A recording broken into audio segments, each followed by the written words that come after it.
Welcome in, everyone. RFK Refugees podcast. Ted here, John here. My video is working, hopefully. I think I figured out the issue. No more black screen. If you're on the podcast, you're like looking at John. Just looking at John. That's pain enough. I'm just kidding. Show. That is still up on YouTube, by the way. I'm sure it is. Our live stream is just me. I'm sure it is. Sounds like I'm just like a really long caller into the show. Right. We're back. We're back for another Monday, another trip around the sun, another DC United loss. I think we're just settling in, and before we get into that, John, how you doing, my friend? How was your weekend? Some positivity. We got some positivity. No. The craziest thing was we had 2 weeks off, and it doesn't feel like it. It feels like we just did this show last week, doesn't it? It does feel that way to me. A little bit. Not because of you, just because of this dumb team. What was my weekend? I swam in a pool, and then on Sunday I played baseball. We played in our playoffs. So I'm in an old man league, which is 30 and up, and I'm 40, and most of the people on our team are my age or older. And because we were 8-0 in our regular season, they put us up against an 18 and up team that was only 1-5 in their league. Here's what I'm going to tell you: 1-5 when you're 18 or 20 is a lot better than 8-0 when you're 40 or 50.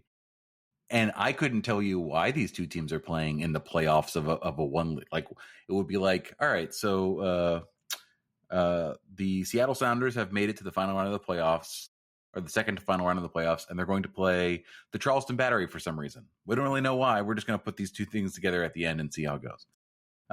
So yeah, that was fun. That was real fun. That was almost as good as the game that we watched here that we're going to talk about. How about you? Oh, it was good, man. I did the pool on Sunday.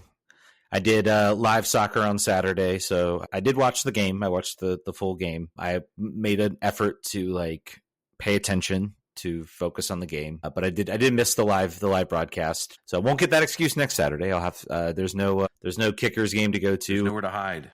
It has been a busy Saturday, June. I will say I've enjoyed every minute. I've enjoyed every minute of it. I've enjoyed going to City Stadium, doing the Ivy games. I didn't get to do that last year. I enjoy going to the Kickers game, even though this was a 3-0 loss in a dead rubber cup match in the Jägermeister Cup.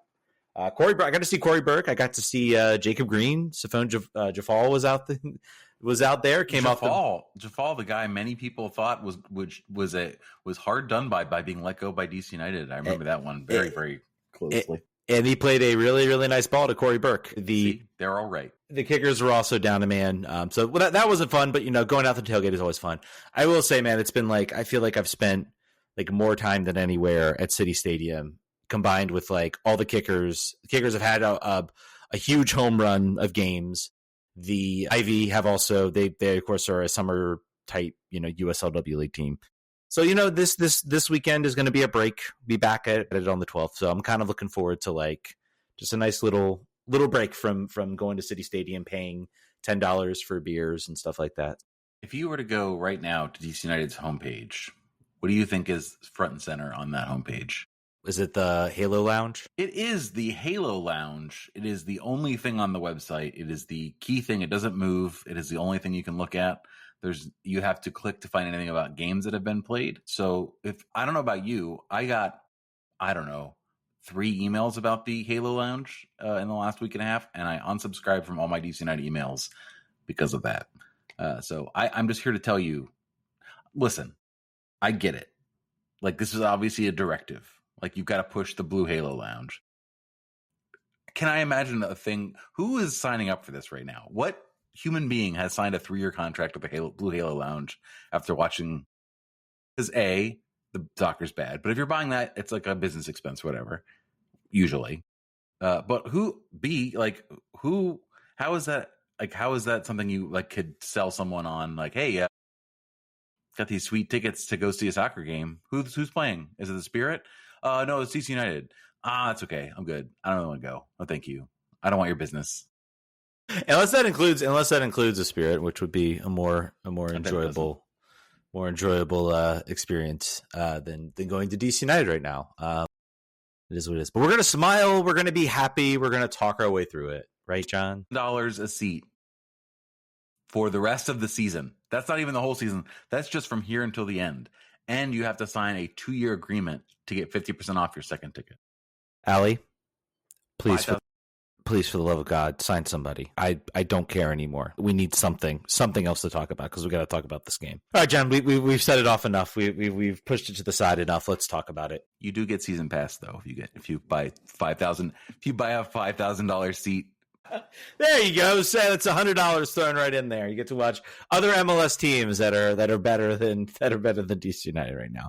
All right, John, we pushed it on. Let's talk about DC United 1-0 loss to Nashville. I have some thoughts. I have some, I was like, I know this is going to be bad. I know, like, I looked at the chances. There wasn't a whole lot. Like, I'm really going to focus. I'm going to focus today. I'm not going to get distracted. I'm going to make sure I can properly assess this team because I'm like, it really is like, is it really this bad? Or is it just, are there things that are interesting? Maybe I'm grasping at straws. I don't know. Before we get into that, John, I want your thoughts. What's your thoughts on the game? Well, I'd be interested about yours because the answer to my having watched that game is there is nothing interesting going on, and there's no offensive attacking, and there's no creativity at all to be found. I haven't watched the highlights, but I imagine the highlights are about 1 minute and 30 seconds. The condensed match.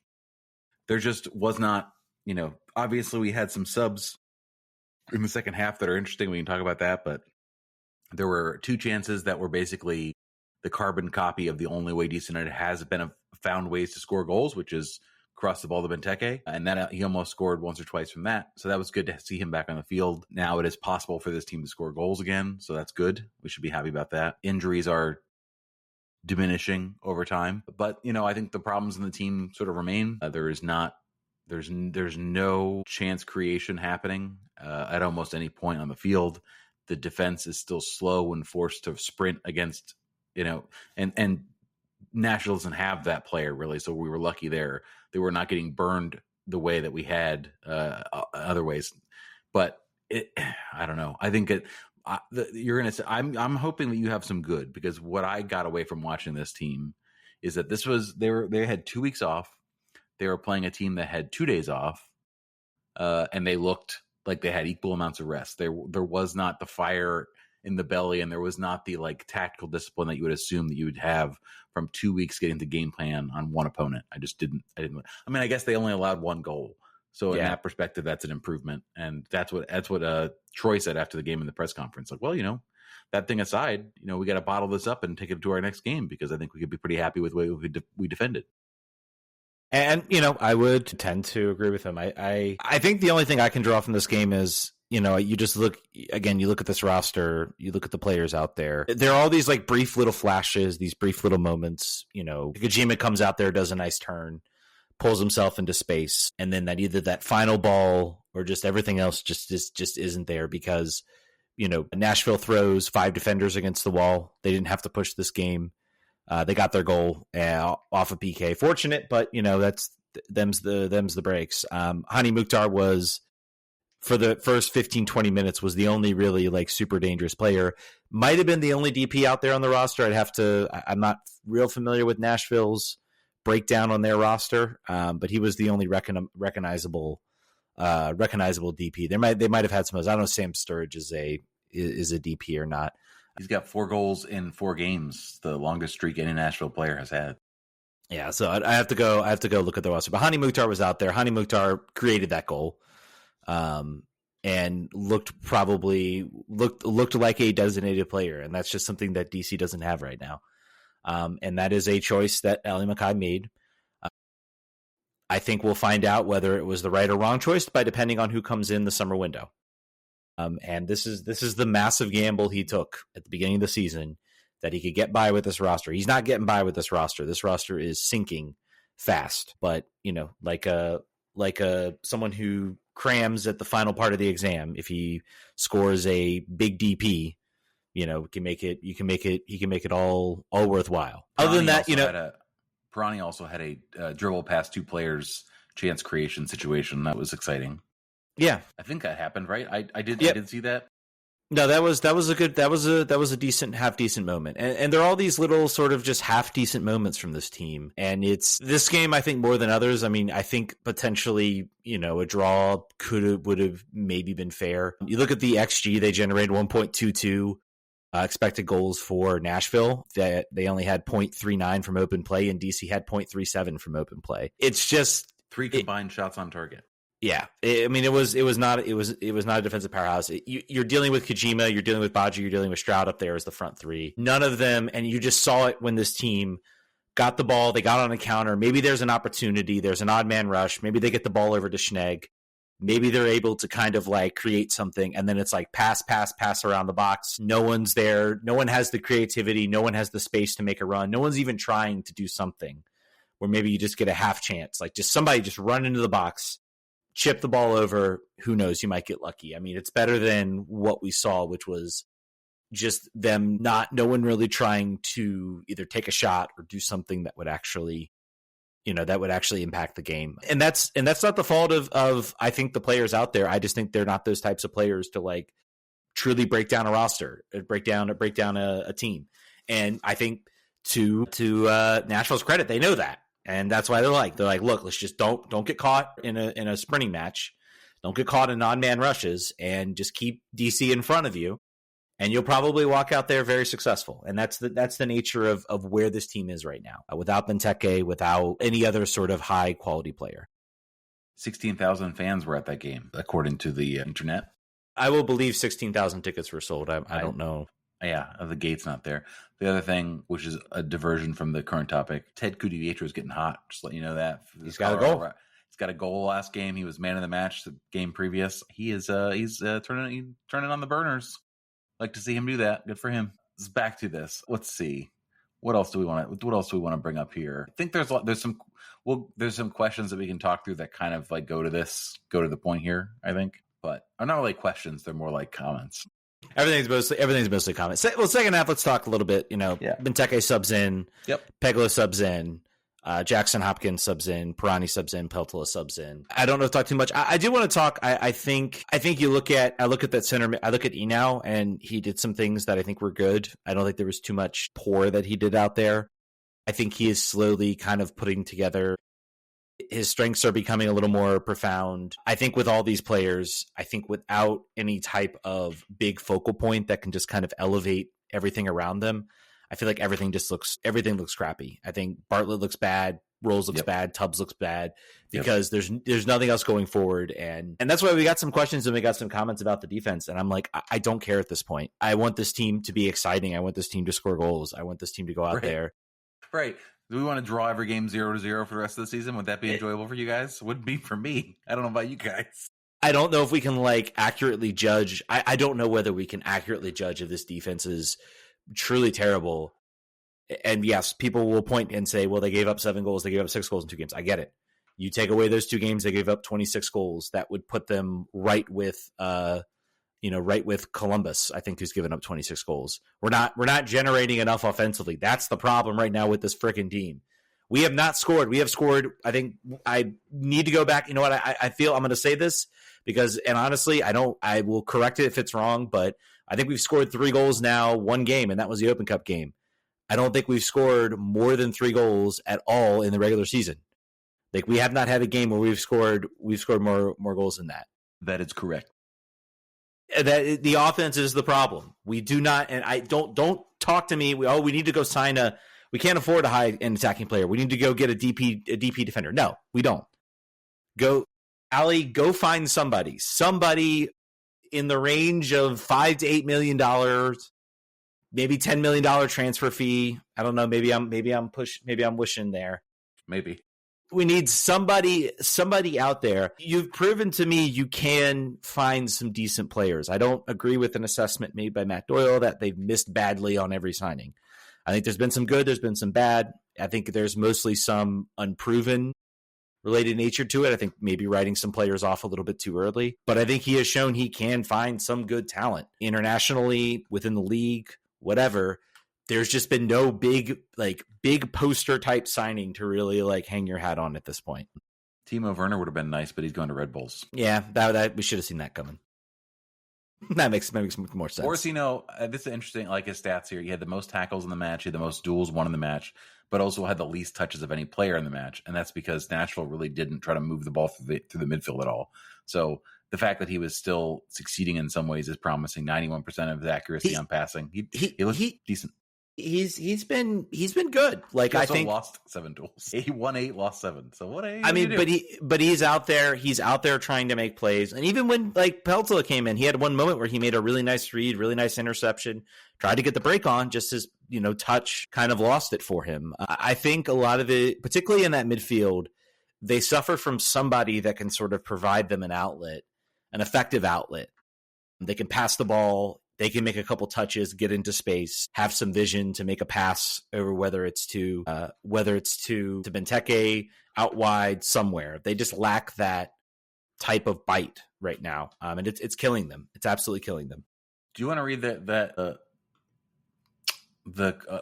full Matt Doyle quote? Sure, and then we'll go through the roster because I think that's the point we're at. Do you want me to pull it up? I did not have it pulled up. Yeah, if you could, and then I can go through the roster here, and we can say. I think it came from his power ranking, so you might have to give me a minute to look it up. Or just having anyway. So the point is being made by Matt Doyle that all of the signings have been misses, or almost all the signings have been misses. So the good part from the Allie McKay grading school, like the simplicity of this, is that almost all this roster has been turned over. So we can look at this. We can look at these players, and you can tell me whether you think it's a hit, a miss, or a meh, or undecided too soon. I may be wrong about when these guys got signed, but I don't think I am as far as in the last year and a half. So here we go. Connor Antley. Hit, I'd say, for when he's not been injured. Yeah, I would say, it's tough. Expectations for him were low. He came from championship. Yeah, I'd say a hit. Dominic Baji. I'd say miss. Fidel Barajas, miss. Miss, yeah, clear. Luis Barraza. I don't know. Meh. Yeah, meh. Lucas Bartlett. Meh. Yeah. Derek Dodson. I'm still on meh. I'm gonna go miss. Okay. Borosino. Borosino, he's meh category right now. I think I've seen some improvement in the past few weeks. Yeah. I'm going to go up to meh as well. Jordan Farr. That's just a funny one. We'll leave that alone. Can it be? I feel like with June, I'm still in the too early to tell. Sure. I mean, call him a miss. Call him a miss for right now. I'm going to call him a miss at $800,000 salary. I'm going to call that a miss. Well, again, cap 122s, but you could give that to somebody else as well. That's fair. That's money you are not giving to somebody else. He is a miss for right now. Goalkeepers are weird. Goalkeepers, it takes a minute. I'm willing. I think he will start against Nashville, and I think that will be a big moment for him. I think he's been the cup keeper for a while now. So Karamoko. It's too early. I don't know if you can really tell. Like that's a too early to tell type player. Kojima. Hit. So we're a look at the fact that his salary is very low. I think he's making $180,000 or $100,000. He was acquired at $400,000 GAM, which at the time was thought to be kind of a lot for the player that he's been, but he has played a lot. So I would say hit as well. I would say you don't want him to play so much. Yeah, I would say that would be ideal, but that's okay. Your hope is that a DP is coming in that slot. Maybe he gets moved around. Maybe he plays again more in that center midfield role where I think he can be a little more effective. Randall Leal. Miss. Lucas McNaughton. Miss. Yeah. João Peglo. Hit. I'm going to go meh for right now. I want to see him on the field for like 4 games in a row. Yeah, I would say between when he's on the field, he's been good. When he's on the field, he's been good. The Pirani extension, which is the first thing he did when we got here. Miss.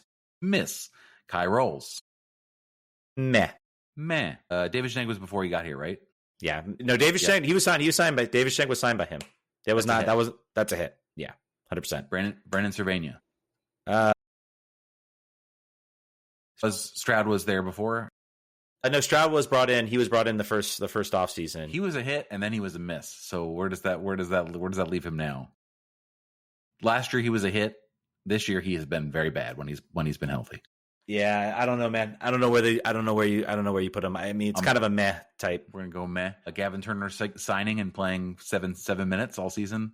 That's a too early to tell. And finally, your favorite player, Rita Zohir. Miss. And so, you got to throw. Honestly, I will admit you got to throw Aaron Herrera in there. Okay, I mean, hit. Yeah, because if you're David Schenk was signed last year. Like Aaron Herrera's a hit. If that's the case, we've got 2 hits from the roster, from the very, very poor roster. That was your core. Antley, I guess. Antley was a hit. You called Pegalo a hit. Kojima on the field. And Kojima. Okay, so 4 to 5, depending on if they're healthy or not. Yeah, there was a lot of. The problem is that the whole team got turned over.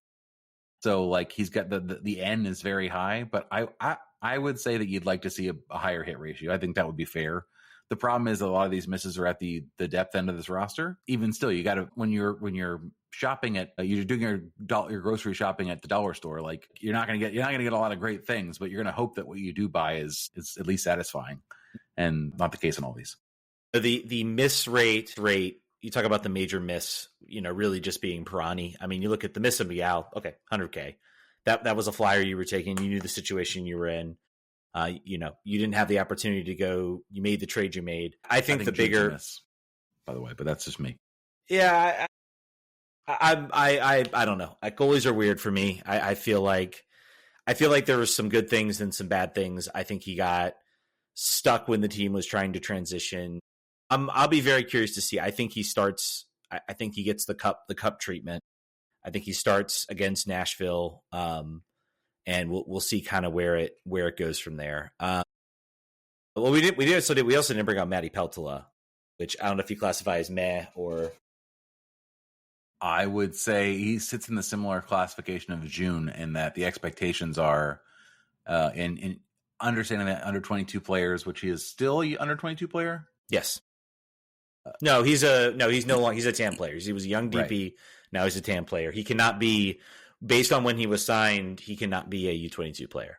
He was fine for me at an under 22 spot. He is not fine for me at a TAM spot. I think from a contribution salary perspective, I don't see it.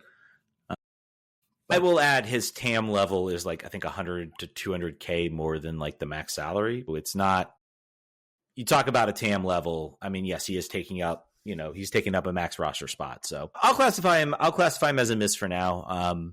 Apparently he's not very happy. He might be one of the players that gets kind of offloaded this year in the summer window. He might be looking for an exit spot if they go out and get, even I would say any sort of transfer fee. He came in as a free transfer. So that would be, from a financial perspective, a windfall.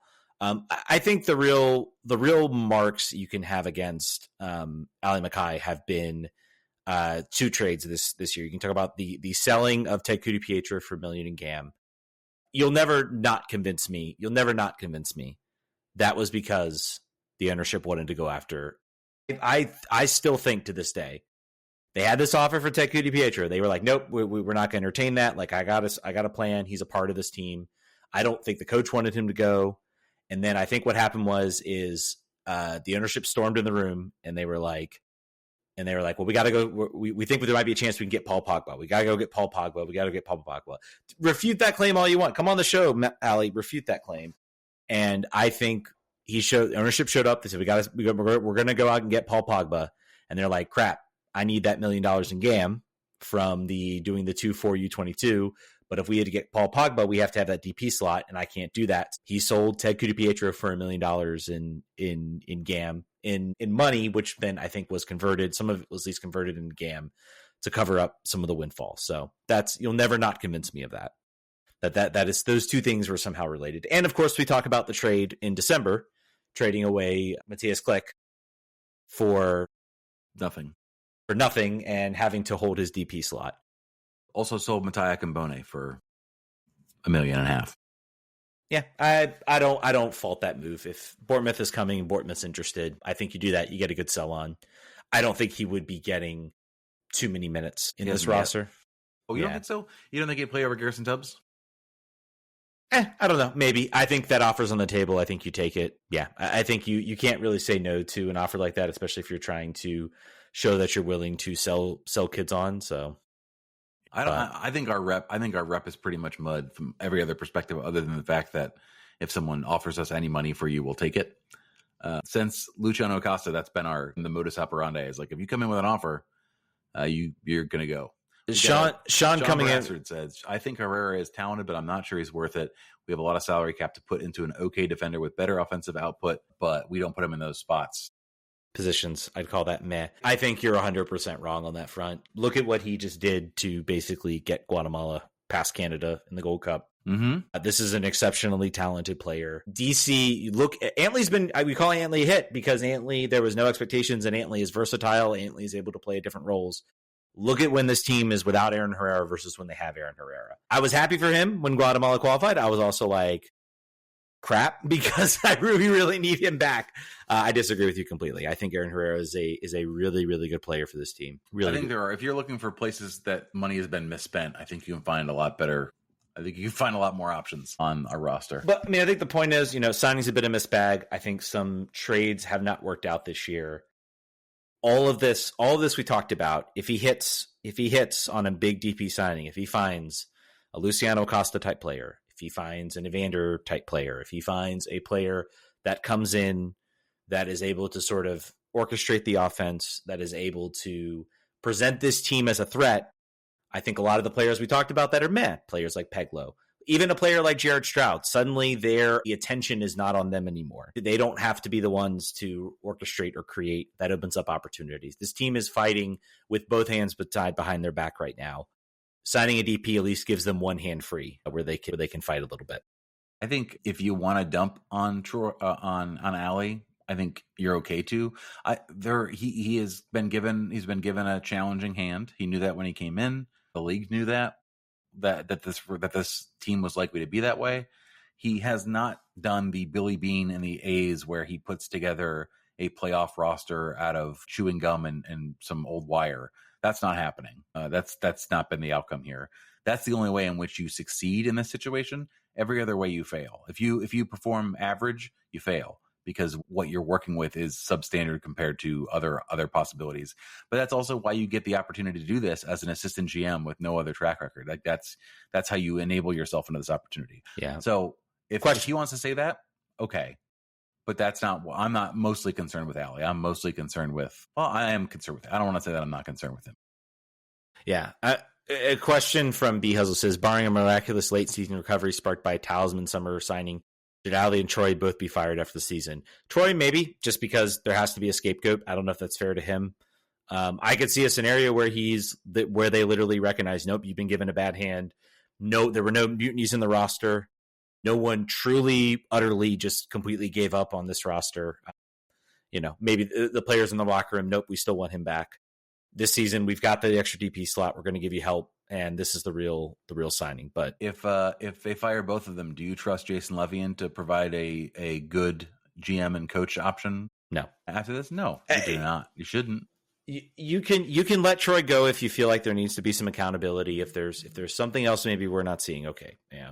If you get rid of Ali Mackay, that is not how you run an organization. You do not fire a GM. You do not, after 2 years, only 1 year where he was really able to make signings. It will probably potentially come down to his DP contract, to what DP he brings in and how that DP performs.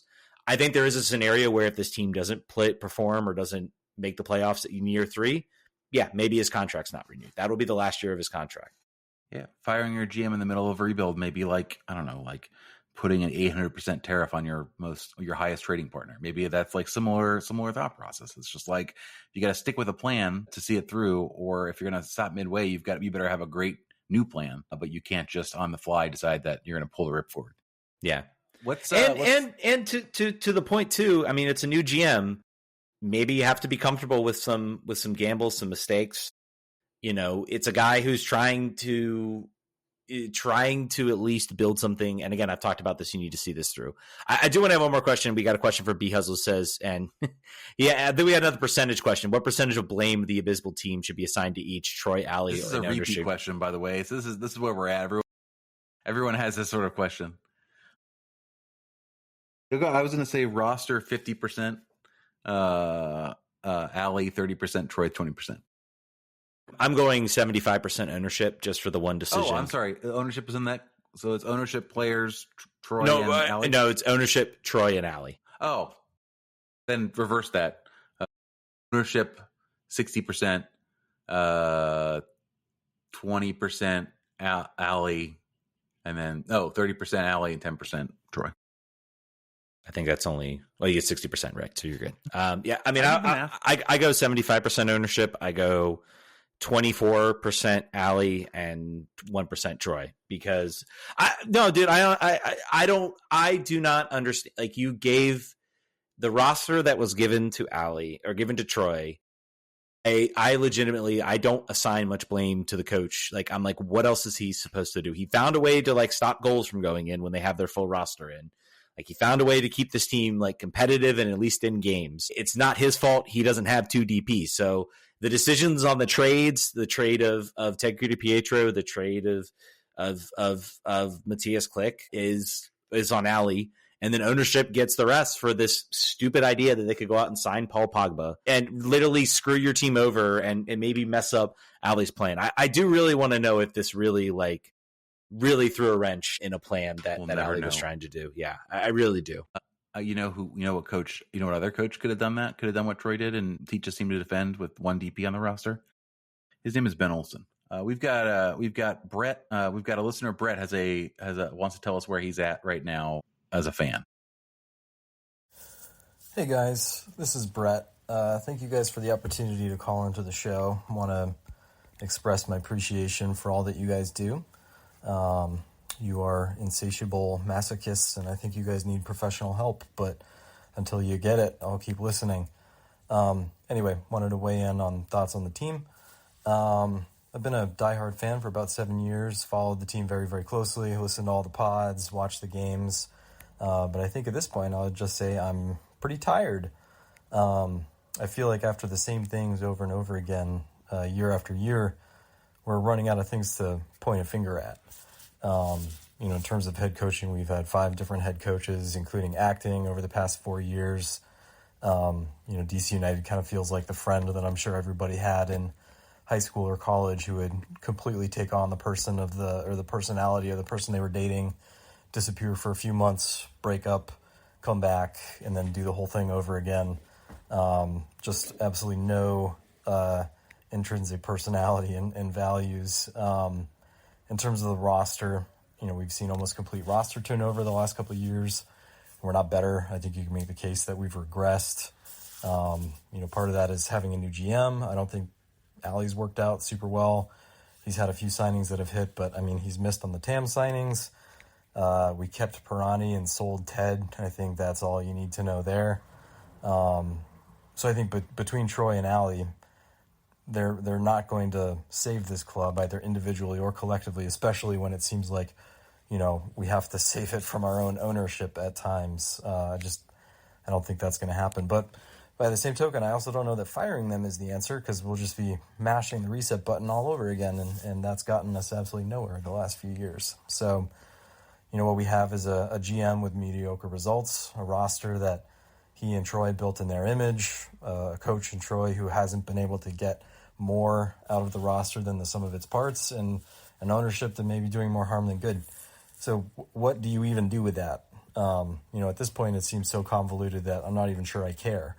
I think the human reaction when faced with a mess that big with no apparent solution is to lose hope. And when you lose hope, you lose interest. And when you lose interest, you stop investing time and money. I have not watched a game in weeks. I have no desire to go see a game in person, and I don't see myself signing up for another season pass for the MLS on Apple TV. So I don't know. I think that's where I'm at. I think they got to prove it before they get me back as a fan. That's about it. Thanks, guys. I think that's great. I think that's really well put. I don't have too many qualms. Yeah, no, it's everything. There's not anything to object, maybe, except along sort of the margins. Yeah, I agree with him. Like, I talk about this. He's like, well, I have no interest in going to a game, and I'm like, you know what?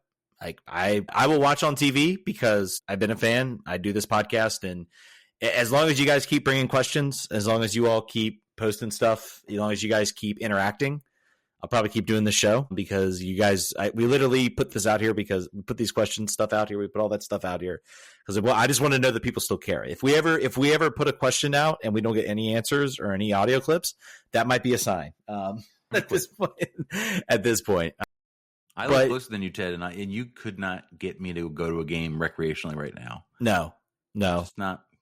And like we fought all this time to get access to cover the team.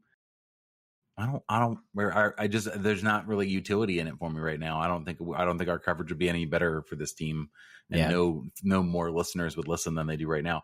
We're all, he called us sadistic. I think that's right. We're all sort of in the same masochistic. Yeah. We're all sort of in the same boat right now. It's like, hey, give us something, or either give us something exciting, or we're gonna have gallows humor for the rest of this year. We're all gonna make jokes to each other about how dumb we are for watching this team.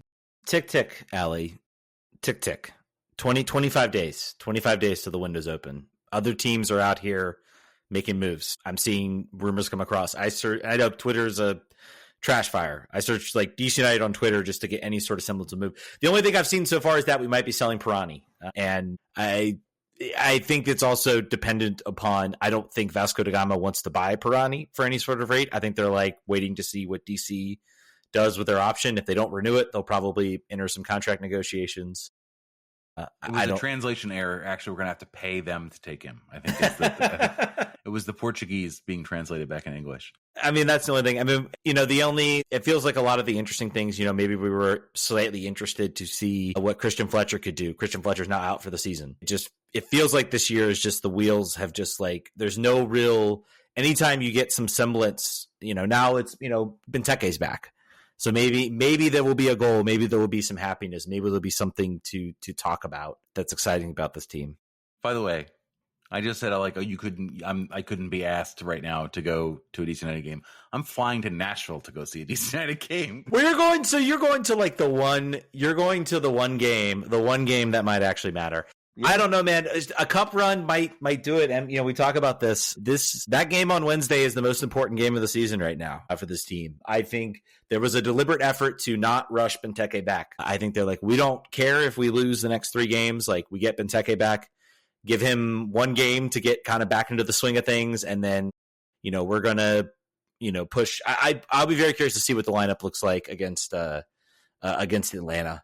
Come up. I don't know what we're going to see as far as a lineup. Like, you're literally pushing. The one thing that could rescue this team is a cup run, something like that. I have to look at when would they be able to like bring in like a big signing for like the semifinal and final and potentially have some sort of a run. I don't know, man. That's the season. And you know what?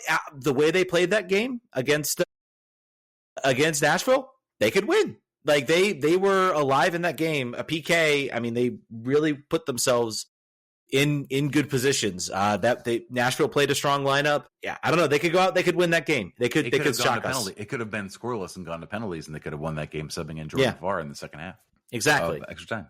Exactly. I mean, crazier things happen, man. That's the only thing. I think after Wednesday we're going to get there, and maybe the cup. Maybe we're going to be in the semifinals of the U.S. Open Cup. Maybe potentially, and I don't know. How does that? What does that do? What does that do for you at this point with this team? Is that a rescue moment? Is that a? I don't know. It just strings me along a little bit longer. Just pulls the butt out of the fire a little bit. Sean on Facebook says, I've been going to United games since 2003. I'm seriously considering not renewing tickets next year. It sucks, but that's where we are. Having your podcast continues to help me feel better that I'm not crazy and alone in my support for this team.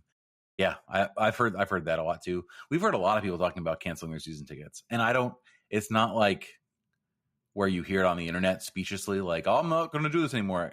These are people that like we know a little bit that have been listening to the podcast a while and interact with us. And I think that they think they mean it. Some of them actually have gone and actually canceled it. So I've got an email to read from Carlton. Guys, thanks for the forum to vent about the team that is known as DC United. To save us last week, the offense was toothless. To say last week the offense was toothless is an understatement.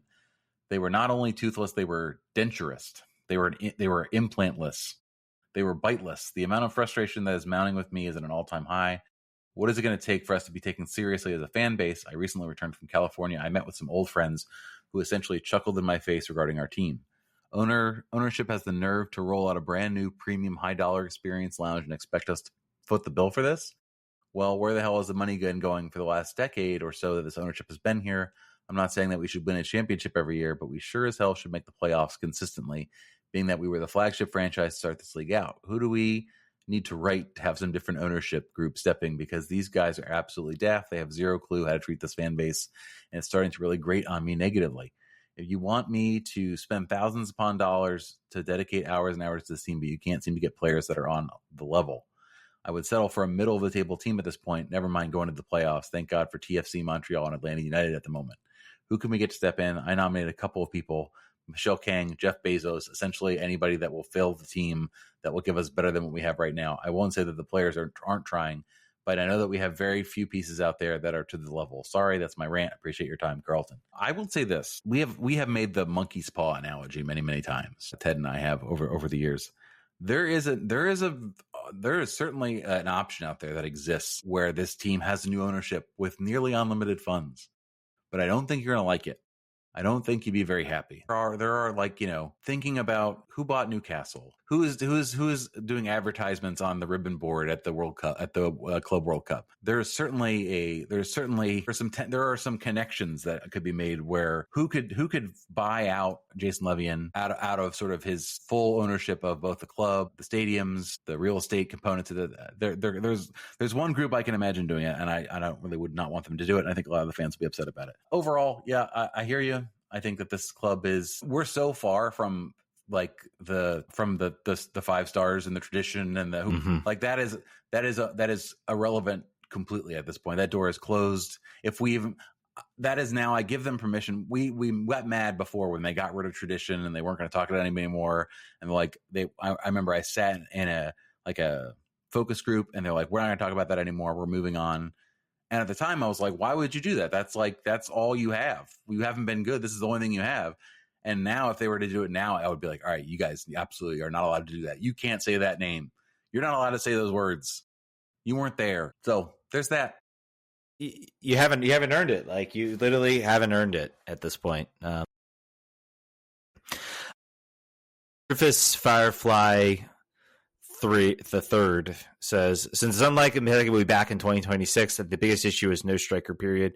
No threat from the wings unless Plago goes on a heater. Stroud is damaged goods. Kojima is a lot of running around with no real effect. And Pirani is Pirani. The poor man's Edison Flores. Ooh. Yeah. I mean, theory, you get rid of Benteke, there's an open DP slot you can use. I mean, they said a stat that he's been gone for 50% of DC's games. I think that's attributed to why the team's been so poor. This season. Yeah, this season. He was relatively healthy last season, won the Golden Boot. He's been injured this year, and that's the risk you take when you sign a plus 30-year-old forward, is that he goes down. Yeah, I mean, I think right now for me, for Ali, it's I still want to give him a chance. I want to see it out, but I'm also at the point now where I'm like, you've got to knock it out of the park. You can't. Not a solid ground ball to up the baseline for a base hit. No, you've got to hit like a homer on this next signing. Yes, I'm using baseball analogies. I know. God, what have you done? The world has ended. God, what have you done to me? I mean, that's really what it's going to take. Brendan Kurtlight says, which player has been the biggest disappointment for you so far? Mine are Stroud, Bartlett, and I'll put Stroud in June. Stroud, based on what we saw last season, which was pretty good. There was an idea there would be some elevation. June, I'll put on that list. I think there was a lot of high expectations. I won't put Bartlett on that list. He's been about the same for me this season, but I don't know. And I guess the only other player I would put maybe as like disappointments, I think maybe it's because not everyone really expected this, but like Pirani was given the keys, man. It was like, here, man, go make this your thing, and he just hasn't done it. So you're not disappointed in Pirani. No, not at all. No, he is exactly who I thought he was. Yeah, no, I think you said it. You could maybe say you're disappointed in Herrera, not because of anything he's done, but how he's being used and the way that he has not been able to impact the team the same way as he was previously with previous formations and sort of setup. But yeah, other than that, I would say you covered it. Some people are disappointed with Jacob Merle too, but he's not to a level where he can disappoint me yet. Yeah, that's another player I think we forgot to mention that I think you would maybe classify as meh. Some good moments, some bad moments. Brendan says to pile on Bartlett, he and Chris Mavey both came to DC in 2024. Bartlett got a new contract. Mavey got shipped out. Mavey is making less. He was on Bogart's list of top value players, and San Diego's top of the table. Did Mackay screw up? Yeah, I don't know if that's just a case of San Diego having better players up top that can actually perform. McVay did not look good to me, and Bartlett was better last year than he is this year because of the team around him. Yeah, and also the fact. Go ahead. It's in my opinion, it's a classic. it's a classic case. I think all these players that you're looking at poorly, it's because there is no big impact player that can sort of really effectively break down a defense consistently.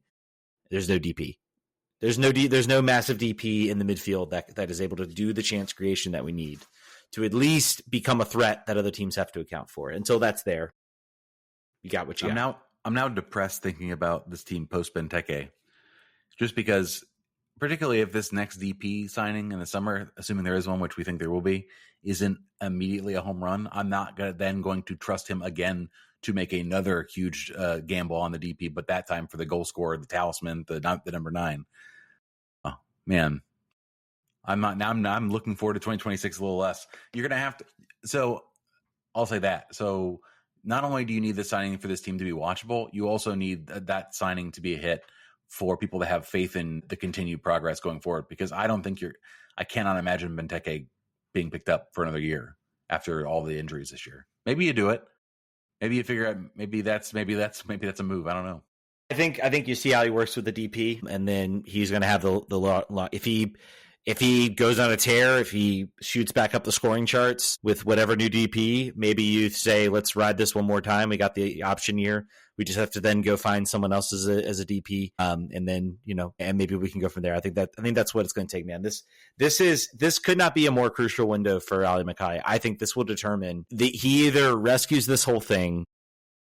And, to people that say I'm crazy and think the players are actually bad, I think this feels like this team feels very, very much like the 2018 team, which was nothing special at all. And they looked just like this. It was just, and if they were playing on the road, they were waiting for the stadium to open. And then Wayne Rooney burst onto the scene and all the players around him picked up their game. And suddenly it was different. That's the type of impact like a player like bringing in, and it says it doesn't have to be I'm not saying it has to be a world superstar like Wayne Rooney, but getting a player in there that can excite the players, can say, I'm going to be getting a delivery from that player, and he's going to put it exactly where I need it, exactly where I want it, and I'm going to be able to get some opportunities. That can cause changes, that can cause players to elevate their game. Sam Surge, by the way, is a DP, and he's only making $3.1 million. So he's right now the golden boot leader, and in the leagues. You don't necessarily have to spend $10 million to find the player that's going to succeed in MLS. You just have to pick the right ones. Yeah, let's go. And so Sam Surge DP. He has Hani Mukhtar in there. And the biggest problem with Hani Mukhtar was Hani Mukhtar did not have a consistent threat in the attack last season, and that's why he struggled. Now he has that, and he looked very good in this game, and was very clearly above everybody else on that field. All right, folks. Yep, I think that's going to do it. We got some other discussions, other questions. We really do appreciate it from you all. You guys are great. Thank you guys so much for listening. We will catch you guys next week. Vamos.